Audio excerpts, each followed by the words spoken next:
बिस्मिल्लाहिर्रहमानिर्रहीम। गुमनाम हीरो के मुअज़्ज़ज़ नाज़रीन, अस्सलामु अलैकुम। आइए चलते हैं कहानी की तरफ। तुम्हारा ये नुक्ता वाकई बहुत अहम है, वीरा ने इकरार में सर हिलाते हुए कहा। तुम्हारे ख्याल में इसका क्या सबब हो सकता है? सुल्तान शाह ने गजाला से पूछा। सबब होता तो मुझे ये सवाल करने की जरूरत ही पेश न आती, गजाला ने सादगी से कहा। तुम क्यों खामोश बैठे मुस्कुराए जा रहे हो? अव्वल खान ने मुझसे सवाल किया। गजाला की सादगी और हमाकत पर गौर कर रहा हूँ, मैंने जवाब दिया। वो जिन लोगों को भी कमजोरियों की बिना पर ब्लैकमेल कर रहे हैं वो सब शरीफ और अय्यालदार लोग होंगे जो किसी गिरोह की सूरत में मुनज़्ज़म नहीं है। ऐसे आम और बेज़रर लोगों को जरा धमकाकर वो किसी छोटी मोटी तकरीबकारी पर मजबूर कर सकते हैं, लेकिन इनसे किसी साजिश या मंसूबाबंदी में अहम काम नहीं ले सकते। मैं अपने बारे में किसी खुशफहमी का शिकार नहीं हूँ, लेकिन मेरे दुश्मन मुझसे खौफ खाते हैं। रास अलमैडा मेरे मुकाबले में अनाड़ियों को मैदान में उतारने का खतरा मोल नहीं ले सकता था। तुम जैसे मक्कार और खतरनाक दुश्मन को ज़ेर करने के लिए इसे तजर्बेकार और पेशावर अजनबी चेहरों की जरूरत थी जो राग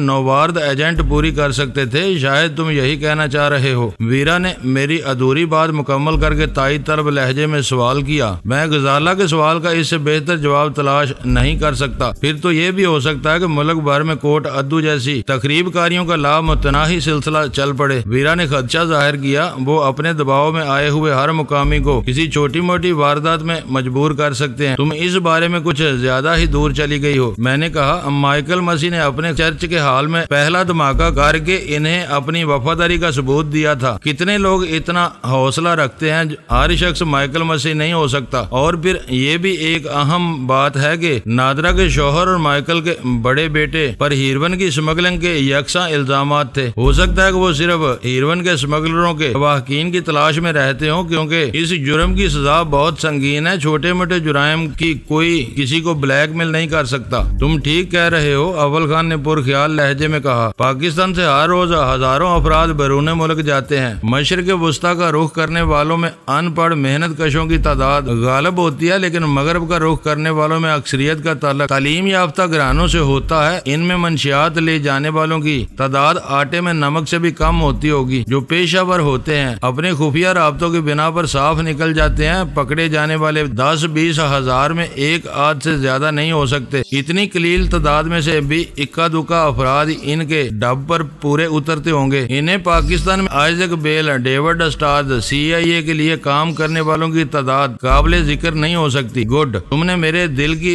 बात पूरी तरह खोल कर बयान कर दी। मेरा अंदाजा है कि अब फादर माइकल की कहानी इसी के साथ खत्म हो जाएगी। ये सिलसिला आगे नहीं चल सकेगा। मेरी ब्रीफिंग अचानक सुल्तान शाह कराहा। थोड़ी देर बाद SSB के एजेंटों की तरफ चल दोगे और मुझे कुछ पता नहीं होगा कि सुबह 11 बजे मुझे क्या करना है। परेशान होने की जरूरत नहीं, आज की रात अपनी ही है। मैं इन दोनों को गुंचा देकर आया हूँ। ब्रीफिंग के साथ हमें थोड़ी सी तैयारी भी करनी होगी। काम के इस सिलसिले का ये हिस्सा निभाने के बाद ही मुनासिब रहेगा, मैंने हंसते हुए कहा। पेट में चारा पड़ जाए तो अकल तेज हो जाती है। खाना बिल्कुल तैयार है, गजाला ने फौरन ऐलान कर दिया। 5 मिनट के नोटिस पर मेज लग सकती है। माइक्रोवेव ओवन का यही एक कमाल है, बासी खाने भी आनन फानन में तरोताजा होकर दस्तरखान पर आ जाते हैं। दुआ दो नादरा को जिसने हमें ऐसा सजा सजाया फ्लैट फराहम किया है और खुद रहीम यार खान में खाना बदोशी की जिंदगी गुजार रही है। वीरा ने टुकड़ा लगाया और कमरा मिले जुले कहकहों के शोर से गूंज उठा। एक जमाना था कि अमरीकी कौंसल खाने की कई मंजिला इमारत में जदीद तर्ज तामीर का एक शाहकार तस्वर की जाती थी। कंक्रीट के शीशे से बनी हुई इस इमारत के पोर्च पर गजों आगे निकले हुए बेसतून बीम लोगों को हैरान कर देते थे। देखने में यूं लगता था जैसे वो बीम आहनी रस्सों या सलाखों के सहारे इमारत के ऊपरी हिस्सों से बंधे हुए हों। मगर फिर शहर में उभरती हुई जदीद इमारतों में इस इमारत की इनफरादियत मांद पड़ते पड़ते तकरीबन मादूम हो गई। अब्दुल्ला हारून रोड पर फेरियर हाल के सामने बनी हुई इस इमारत के गिर्द इब्तदा में कोई अहाता नहीं था। इसके सामने फैले हुए मैदान के दरमियान बनी हुई साफ सुथरी राहदारियों से गुजरकर कोई भी मुलाकाती बराह रास्त बरामदे तक रसाई हासिल कर सकता था। इसकी रहनुमाई के लिए अमला मुतय्यन रहता था, मगर ज्यों ज्यों आलमी अमेरिका की बढ़ती हुई सियासी और माशी चीरादस्तियों के खिलाफ लहर जोर पकड़ती गई, इस इमारत को मुश्तिल मुजाहिरीन और दहशत गर्दों से महफूज रखने की कोशिशें शुरू कर दी गयी। इन कोशिशों के इख्तिताम पर इमारत के गिर्द खुली खुली सुलाखों वाली ऊंची दीवार खड़ी हो चुकी थी। इमारत के मुहाफिज बरामदे में बैठे फाटक और इसके बाहर फैली हुई फुटपाथ और सड़क पर नजर रख सकते थे। मैंने ठीक 11:15 बजे क्लिफ्टन जाने वाली एक तरफा सड़क पर कौंसल खाने के सामने अपनी कार फुटपाथ के किनारे रोक दी और इसके अग्निशन का चोर स्विच बंद कर दिया। इस वक्त मेरी गाड़ी फेरियर हाल या बागे जना के सब्जाजार के सामने खड़ी हुई थी, मगर वहां से मैं कौंसल खाने में आने जाने वालों पर निगाह रख सकता था। मैंने सीट पर बैठे बैठे 2 मरतबा बेमकसद सेल्फ लगाया, लेकिन अग्निशन कॉइल की सप्लाई चोर स्विच के जरिए काट दी गई थी। इससे इंजन हिचकियां लेने के बावजूद बेदार न हो सका। मैंने माहिराना अंदाज में उतरकर कार का बोनट उठा दिया और पुर्जों की देखभाल करने लगा। वो शहर की कोई आम सड़क नहीं बल्कि अहम शख्सियात की गुजरगाह थी। फेरियर हाल के सामने अमेरिकी कौंसल खाने, नेवल सर्जरी और हॉलीडे इन की इमारत वाक़या थी। बाद में होटल हॉलीडे इन को होटल मैरियट में तब्दील कर दिया गया था। अहम तरीन दफातर और रिहाइश गाहों के एतबार से सिविल लाइन्स के इस इलाके को शहर का हसास हिस्सा तस्वर किया जाता था। मेरा इरादा वहाँ रुककर सुल्तान शाह की आमद का इंतजार करने का था। वक्त पूरा होने से पहले ही सफेद मोटरसाइकिल पर सवार एक सार्जेंट मेरी गाड़ी के करीब आ रुका। इसके इश्तिबा अमेज अंदाज पर मैंने इसे गाड़ी की नागहानी खराबी के बारे में बताया तो मोटरसाइकिल किनारे से लगाकर नीचे उतराया। ये ममनुआ इलाका है, आप गाड़ी को धकेल कर कहीं आगे ले जाएं। इसने कदरे सख्ती से कहा। मैं अकेला इसे कैसे धकेल सकता हूँ, किसी न किसी को मेरी मदद करनी होगी। सच बात यह है कि मंसूबा बनाते हुए मैंने इस सड़क की हैयत को नजरअंदाज कर दिया था। इसी वजह से ट्रैफिक सार्जेंट की मुदाखलत ने मेरी तबीयत मुख्तदर कर दी थी। इसे दिखाने के लिए मैंने एक मरतबा फिर लंबा सेल्फ लगाया। वो झुककर गौर से इंजन का जायजा लेता रहा। मैं नीचे उतरा तो वो मायूसी के आलम में मेरी राय से मुत्तफिक हो चुका था। वो शहर की कोई और सड़क होती तो इस जैसे कई कज्जो कला ट्रैफिक अफसर मेरी गाड़ी पर नजर डालने की जहमत किए बगैर नखुवत अमेज अंदाज में फराटे भरते हुए आगे बढ़ गए होते, लेकिन वो शहर की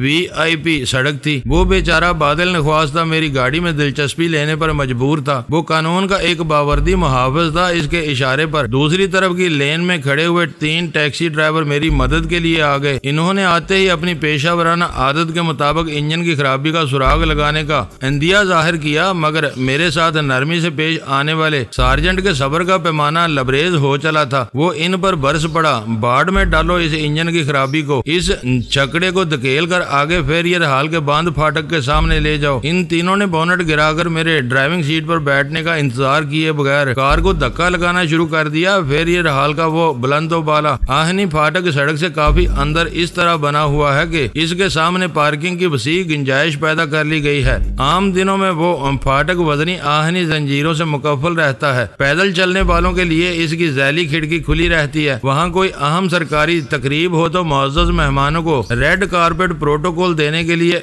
पूरा फाटक खोल दिया जाता है। टैक्सियों वगैरह की पार्किंग के लिए इस्तेमाल होने वाले इस वसी खांचे में गाड़ी दाखिल होने तक ट्रैफिक सार्जेंट अपनी मोटरसाइकिल पर रेंग रेंग कर पूरे ऑपरेशन की बराह रास्त निगरानी करता रहा।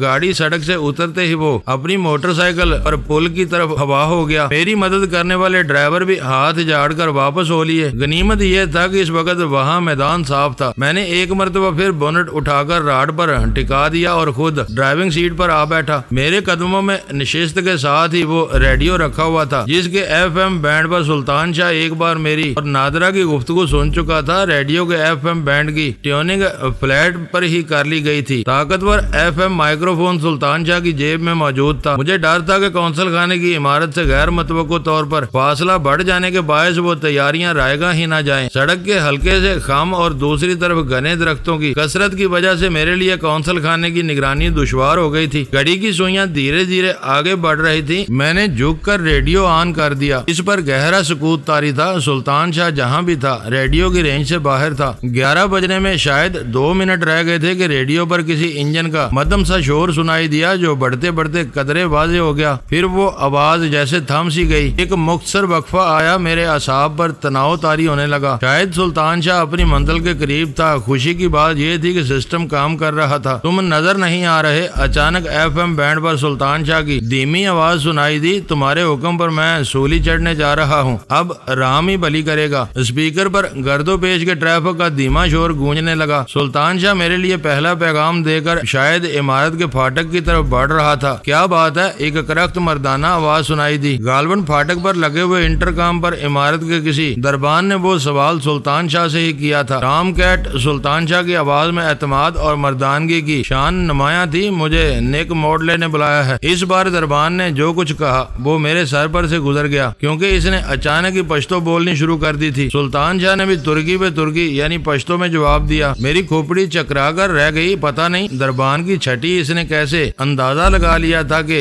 नौवार्द इसका हम जुबान था। अगर वो सिलसिला यूं ही चल पड़ता तो मेरे पास रेडियो का होना या ना होना यकसा था। सुकूत तारी रहा। ट्रैफिक का धीमा शोर भी मादूम हो चुका था। मैं चश्मे तसव्वुर से देख रहा था कि सुल्तान शाह फाटक अबूर करके इमारत के बरामदे की तरफ जा रहा था। दरबान की आवाज फिर उभरी। इस बार अल्फाज कदरे मानूस थे। वो पश्तो में ही सुल्तान शाह को खुश आमदीद कह रहा था। इन दोनों में चंद फिक्रों का तबादला हुआ, फिर खामोशी छा गई। इस बार खामोशी का वक्फा कदरे तवील साबित हुआ। आखिर सुल्तान शाह की आवाज आई, सलाम साहब, तुम्हारा नाम क्या है? एक बारोब गैर मुल्की आवाज सुनाई दी। सवाल अंग्रेजी में किया गया था। कदरे तवक्कुफ के बाद सुल्तान शाह ने जवाब दिया, साहब मुझे अंग्रेजी नहीं आती। अंग्रेजी जुबान में मकतबी इल्म न होने के बावजूद सुल्तान शाह ने मेरे साथ मगरब की तवील आवारा गर्दियों में खासी मजलसी महारत हासिल कर ली थी। वो मुंह बगाड़े बगैर बहुत रवानी से अंग्रेजी बोल और समझ सकता था, लेकिन वो इस वक्त तयशुदा प्रोग्राम के मुताबिक कामयाब अदाकारी कर रहा था। तुम टूटी फूटी अंग्रेजी भी नहीं बोल सकते? दोबारा अंग्रेजी में पूछा गया। वो एक मकाराना सवाल था। मुझे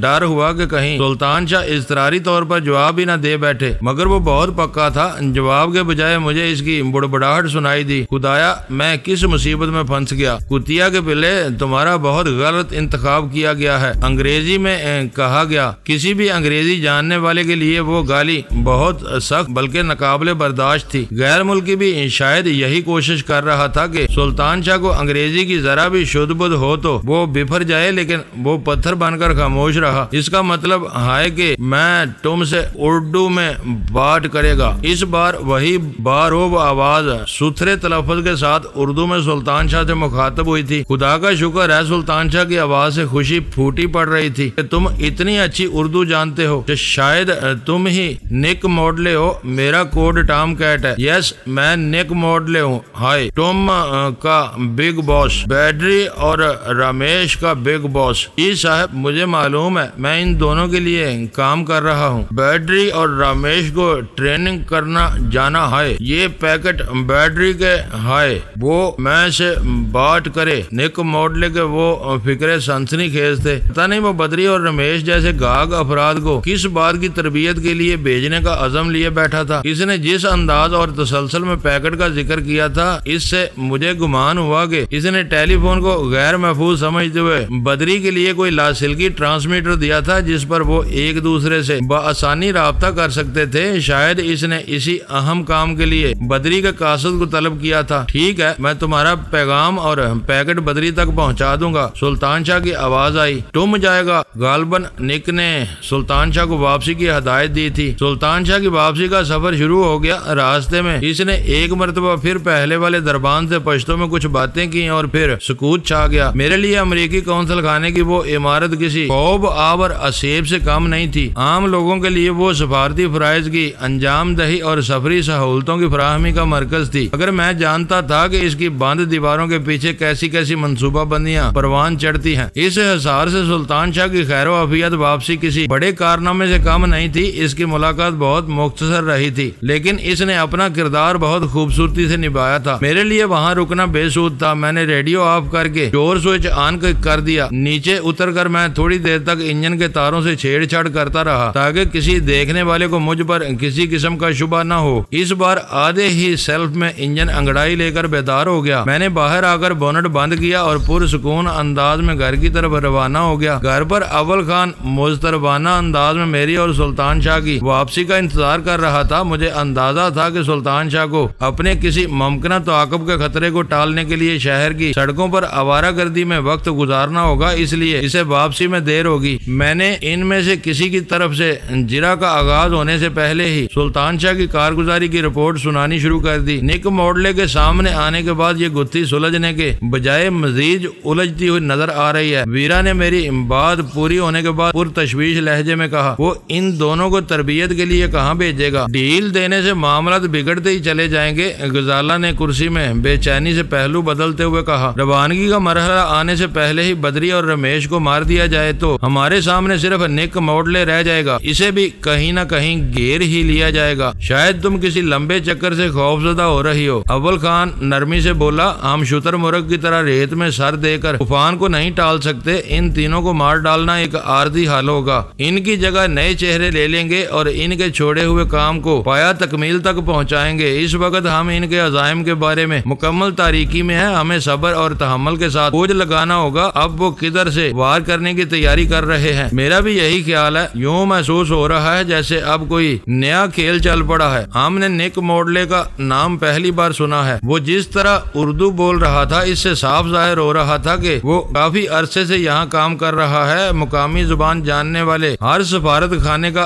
कीमती सरमाया होते हैं। अगर वो निक को सामने लाए हैं तो ये कोई मामूली चक्कर नहीं हो सकता। देखना होगा कि वो बदरी से क्या बात करता है। तो क्या बदरी तुम्हारे सामने इससे राब्ता करने की हमाकत करेगा? वीरा ने तंज से पूछा। निक मोडले भी मुकम्मल तन्हाई में सुल्तान शाह से बात कर रहा होगा। मैंने वो गुफ्तगू लफ्ज बे लफ्ज सुनी है। इनके कमरे में FM माइक्रोफोन बहुत आसानी से छुपाया जा सकता है। मैंने कहा, हमारे और नादरा के साथ किया जाने वाला मजाक भी अब अपनी अहमियत का एहसास दिला रहा है। वो तजर्बा सामने न आया होता तो शायद हम ये सब सोच भी नहीं सकते थे। अव्वल खान बोला, वक्त के दायरे में हर चीज का अपना वक्त और मुकाम मुतय्यन होता है। वीरा फलसफियाना लहजे में बोली, इसका वो मुकाम अपने वक्त पर जाहिर होता है। इस दिन डैनी बरहम हुआ था कि इसकी और नादरा की बातें सुनकर इसके एतमाद को मजरूह किया गया है, लेकिन आज सब कुछ बदल चुका है। सुल्तान शाह तकरीबन आधे घंटे बाद घर लौट आया। इसने आते ही ट्रांसमीटर का पैकेट हमारे सामने डाल दिया। वो पैकेट टेप में लिपटे हुए गत्ते के एक वजनी डिब्बे पर मुश्तमिल था। वाज़ेह तौर पर महसूस हो रहा था कि इसमें जदीद साख्त का कोई ऑपरेटस ही हो सकता था, मगर फिर भी हर एक पैकेट को खोलकर देखने का ख्वाहा था। बाजार पैकेट में कोई खास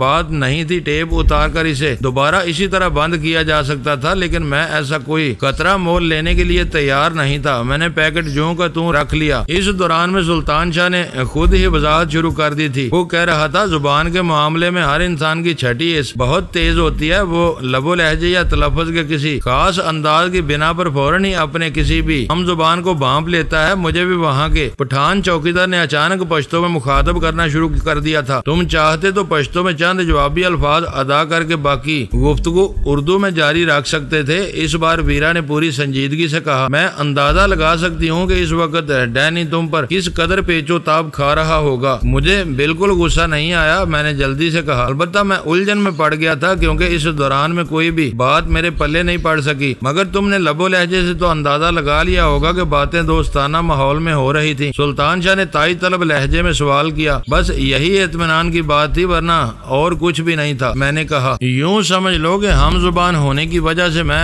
आफत से दो चार होने से बच गया। वहाँ मेटल डिटेक्टर समेत जामा तलाशी के दूसरे आलात भी मौजूद थे। अलार्म होते ही मैंने इसे अपनी रेस्ट वॉच और अंगूठियों वगैरह की तरफ मतवज्जो कर लिया। इसने मेरी बात पर एतबार करते हुए तफसीली जामा तलाशी लेने का इरादा तर्क कर दिया। अगर वो मरहला आ जाता तो मेरा FM माइक्रोफोन नहीं बच सकता था। अब महसूस हो रहा है कि अंदर का माहौल तुम्हारे लिए साजगार था। माइक्रोफोन छिन भी जाता तो कोई फर्क न पड़ता। वो डैनी की एक एहतियाती इख्तरा थी। वीरा ने बेपरवाही से कहा, तुम गलत कह रही हो। वो माइक्रोफोन बरामद होते ही साजगार माहौल जा रहाना रुख इख्तियार कर लेता। मैं इन्हें इसकी मौजूदगी का क्या जवाब दे सकता था। बहरहाल जो हुआ बेहतर ही हुआ। अव्वल खान ने बात वहीं खत्म कर दी। ये तुम्हारी अक्लमंदी थी कि तुमने मौका की नजाकत भांपते हुए डैनी को भूलकर दरबान को अपनी बातों में उलझा लिया, वरना गड़बड़ हो सकती थी। तुम प्रोग्राम के मुताबिक अपनी जगह पर नहीं थे। सुल्तान शाह ने चौंक कर कहा, हम प्रोग्राम तय करते हुए अपनी VIP कल्चर में पुलिस बल्कि ट्रैफिक पुलिस के शहर सवारों को भूल बैठे थे। मैंने जवाब दिया, मैंने अपनी कहानी में से वो जिक्र गोल कर दिया था, मगर सुल्तान शाह के इसरार पर मुझे वो किस्सा सुनाना पड़ गया। वक्त धीमे धीमे गुजरता जा रहा था। मैं, बदरी और रमेश थे। ताखीर का कोई भी बहाना कर सकता था, मगर फिर भी मैं जल्द अज जल्द इन तक पहुंचने का ख्वाह था। अव्वल खान ने सुल्तान शाह से निक मोडले के बारे में सवाल किया तो मैंने फौरी वापसी का इरादा कुछ देर के लिए मुलतवी कर दिया। वो लंबूतरे चेहरे वाला एक दुबला पतला और दराज कद अमरीकी है। पहली ही नजर में अंदाजा हो जाता है कि वो संगदिल और मफाद परस्त आदमी है। वो कौंसल खाने में किसी अहम ओहदे पर फायज मालूम होता है, क्योंकि बड़े दफ्तर में इसकी मेज शानदार कंप्यूटर समेत बहुत सी मवासलाती सहूलतों से आरास्ता है। सुल्तान शाह की वो बातें सुनते हुए मैं सोच रहा था कि आखिर इस पूरे किस्से में निक मोडले का नाम क्यों सामने लाया गया था। अगर मदन मोहन अपने खुफिया पैगाम में सिर्फ इतना ही जिक्र करता कि आम कैट के कोड से एक काबिल एतमाद कासद को अमेरिकी कौंसल खाने भेज दिया जाए तो सब कुछ इसी तरह होता। निक मोडले का नाम पोशीदा रहता और कौंसल खाने के निगरान टॉम कैट का कोड सुनते ही सुल्तान शाह को निक तक पहुंचा देते। निक मोडले का नाम जाहिर करने के दो ही असबाब हो सकते थे। हद से बड़ी हुई खुद एतमादी के बाद दूसरा सबब ये हो सकता था कि मदन मोहन अपने इन दोस्तों से किसी भी कीमत पर दोबारा राब्ता नहीं करना चाहता था। इसने इनके अगले कदम के बारे में एक बार ही सारी मालूमात मुहैया करने की कोशिश की थी। अगर वो दोनों 11 बजे किसी को टॉम कैट बनाकर कौंसल खाने भेजने में नाकाम रहते तो बाद में किसी न किसी तरह निक मोडले से राब्ता कर सकते थे। नाकामी की सूरत में इन्हें मदन मोहन से दोबारा रुजू करने की जरूरत पेश न आती। उर्दू जानने के बावजूद वो तुमसे अंग्रेजी में बात करने पर क्यों मुसर था? गजाला ने पूछा। इसका सही जवाब तो वो खुद ही दे सकता है। मेरी दानिश में ये इसकी शरारत थी। वो मेरी जहनी सतह का अंदाजा लगाने की एक कोशिश भी हो सकती थी। तुम्हारी जहनी सतह का अंदाजा लगाने के लिए किसी को इतने पापड़ बेलने की जरूरत पेश नहीं आ सकती। पीरा सुलगाने वाली मुस्कुराहट के साथ बोल पड़ी। वो दरअसल तुम्हें गाली देने का एक बहाना था। तुम अंग्रेजी बोलने लगते तो वो फ्रेंच या जर्मन में तुम्हारा इम्तिहान लेता और जिस जुबान में तुम कोरे निकलते इसी में गाली सुना देता। अकबक मत करो, मैंने इसे झाड़ दिया। ये सुल्तान शाह का ही हौसला था कि वो गाली सुनने और समझने के बावजूद अपना गुस्सा पी गया। गाली सुनकर ठंडे माथे के लोग भी अचानक आपे से बाहर हो जाते हैं। तुम ठीक कह रहे हो, वीरा ने तायदी अंदाज में सर हिलाते हुए कहा। गालियां सुनना हर एक के बस की बात नहीं। जब तक खून पानी की तरह न हो ये कारनामा अंजाम नहीं दिया जा सकता। मैंने गुस्सीली नजरों से वीरा को घूरा और वो खिलखिलाकर हंस पड़ी। तुम सुल्तान शाह को हर वक्त इस तरह तहफ़्फ़ुज़ देने की कोशिश में लगे रहते हो जैसे वो तुम्हारे परों के नीचे आया हुआ कोई नन्हा सा चूजा हो। क्या वो मेरी जरा सी नोक झोंक का मुकाबला भी नहीं कर सकता? सब कुछ कर सकता है, मगर इसके लिए खुले समंदर और ब्लैक सी नामी एक बूट का होना जरूरी है। इस बार सुल्तान शाह ने जारहाना लहजे में वीरा की दुखती रग छेड़ दी। हर वक्त बेतुकी बातें करते रहते हो। इस वक्त समंदर और बूट के जिक्र की क्या तुक है? वीरा की खुश मिजाजी याकलख्त काफूर हो गई और इसका मुंह बन गया। बोलती रहोगी तो थोड़ी देर में हर बात खुद ब खुद वाजे हो जाएगी। तुम दोनों लड़ते रहो, अब मैं वापस चलता हूँ। देखना है कि बदरी अपने गोरे आका से क्या बात करता है। मैंने अपनी जगह से उठते हुए कहा। मेरे साथ अव्वल खान भी उठ खड़ा हुआ। तो क्या तुम भी डैनी के साथ जा रहे हो? सुल्तान शाह ने इससे पूछा। मुझे अपने दफ्तर की खैर खबर लेनी है। मदन मोहन के झूठ खुलने के बाद इसकी मजीद झाड़ पोंछ जरूरी हो गई है। ये लोग जूते के बगैर बात करने के काबिल नहीं है, अव्वल खान ने कहा। मैंने सुल्तान शाह से FM माइक्रोफोन लेकर अपनी जेब में डाला। निक मोडले का दिया हुआ वजनी पैकेट पहले से मेरी तहवील में था। मैं इन तीनों को खुदा हाफिज कहकर अव्वल खान के साथ फ्लैट से निकल आया। इस वक्त तक जो कुछ हो रहा था इसके नतायज जरूर सामने आ रहे थे, लेकिन वाकयात की सुस्त रफ्तार से मैं किसी कदर उकताहट सी महसूस करने लगा था। बद्रीनाथ और रमेश अग्रवाल का किस्सा बज़ाहिर तूल पकड़ता हुआ नजर आ रहा था। मुझे अंदाजा हो रहा था कि इनके बारे में गजाला ने ठीक ही कहा था कि इन्हें रास्ते से हटाए बगैर मामलात को तेजी से निपटाना दिन ब दिन दुश्वार तर होता जा रहा था। नीचे पहुंचकर अव्वल खान अपनी गाड़ी में स्टेशन 4 की तरफ चल दिया। मैं भी इसी के पीछे पीछे नादरा के मकान की तरफ हो लिया, जहां मेरे दोनों हरीफ उम्मीदों के दीप जलाए मेरी वापसी के मुंतजर थे। अहाते में गाड़ी का इंजन बंद होने की आवाज सुनते ही बद्रीनाथ को मेरी वापसी का अंदाजा हो गया था। इस वजह से इसने मुझे ड्राइंग रूम में ही आ लिया। इसके साथ रमेश मौजूद नहीं था। वही हुआ जिसका मुझे डर था। मैंने इसकी सूरत देखते ही बिला तमीज बोलना शुरू कर दिया। निक मोडले के दिमाग में खन्नास भरा हुआ है। वो खुद को तुम दोनों के साथ कासद का भी बिग बॉस कह रहा था। बाज हकीकतों को जब तक जोर देकर दोहराया ना जाए इनकी अहमियत का अंदाजा नहीं होता। वो ठीक ही कह रहा है। हमारे लिए काम करने वाला हर शख्स किसी न किसी हद तक इसका ताबे होगा। वो बोला। मैं इसे तस्लीम नहीं कर सकूंगा। अच्छा ही हुआ कि मैं वहाँ नहीं गया। इसने तुम्हारे लिए ये पैकेट भेजा है, पैगाम है कि जल्द अज जल्द इससे बात कर लो, तुम्हें ट्रेनिंग पर कहीं जाना है। वजनी पैकेट लेकर वो मुतजस्सिस अंदाज में इसे घुमा फिरा कर देखता और इसका वजन तोलता रहा। फिर बोला, तुम किस ट्रेनिंग की बात कर रहे हो, जरा तफसील से पूरी गुफ्तगू दोहराओ। पूरी गुफ्तगू निक मोडले के 4-5 जुमलों पर मुश्तमिल थी। इन फिक्रों में दिया जाने वाला पैगाम मैं तुम्हें सुना चुका हूँ, बाकी बातें तुम खुद इससे मालूम कर लेना। मेरी समझ में नहीं आता कि एक तरफ इतनी एहतियात की जा रही थी कि तुमने बराह रास्त राब्ता करने की बजाय एक कासद को इसके पास भेजा था और अब वो खुद तुमसे बात करने का ख्वाहिशमंद है। तुम सब मिलकर न जाने क्या ड्रामा रचा रहे हो। मैंने रेडियो का थैला एक किनारे से रखते हुए कहा, अब भी मैं इससे दूर रहूंगा। इसे फोन करना भी खतरनाक होने की वजह से ममनू है। पाकिस्तानी एजेंसियां अपनों और परायों के फोन टेप करने के सिलसिले में दुनिया भर में बदनाम है। इसने मुझसे लिए हुए पैकेट को दोनों हाथों में घुमाते हुए इत्मीनान से कहा, तो क्या इसने तुम्हें कोई ऑपरेटस भेजा है? मैंने पैकेट पर नजरें जमाकर हैरत से पूछा, तुम बहुत ज़हीन हो, मेरा यही ख्याल है। इस पर होने वाली गुफ्तगू का सुराग लगाना आसान नहीं होगा। मुझे इसकी तरफ से इतनी बड़ी रियायत मिलने की उम्मीद नहीं थी। बद्रीनाथ इस वक्त वाकई खुश नजर आ रहा था। इसका मतलब है कि मेरे आदमी के एक ही चक्कर में तुम्हारा काम निमट गया। अब तुम जब चाहो इससे बात कर सकते हो। इस खुशी में तुम्हें 3000 की बजाय $5000 ही दिए जाएं। इससे बात हो जाए फिर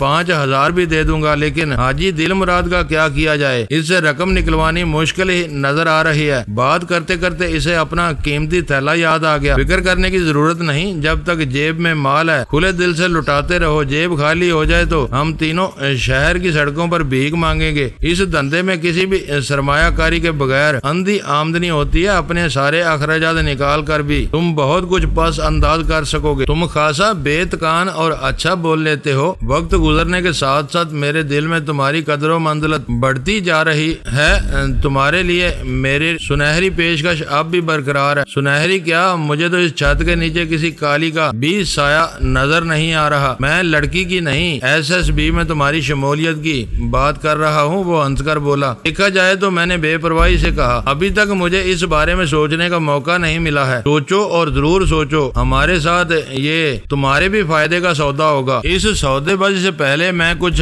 देर के लिए तुम्हारे कमरे में जा रहा हूँ। वहाँ मुझे तखलिए में अपना एक जरूरी लिफाफा तलाश करना है। जरूर जाओ, मगर वहाँ रमेश गुसल खाने में घुसा हुआ है, इसे आ जाने दो। मुझे ज्यादा देर नहीं लगेगी, मैं इसे होशियार करके गुसल खाने में ही रोक दूंगा। ये कहकर मैं इन दोनों के कमरे की तरफ बढ़ गया।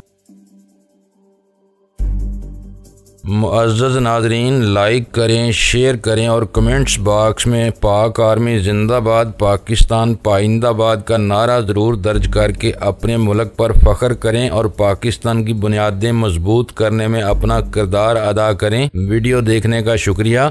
मुअज़्ज़ज़ नाज़रीन, अपना ख्याल रखिएगा और हमारे चैनल का भी। ISI पाक आर्मी जिंदाबाद, पाकिस्तान पाइंदाबाद।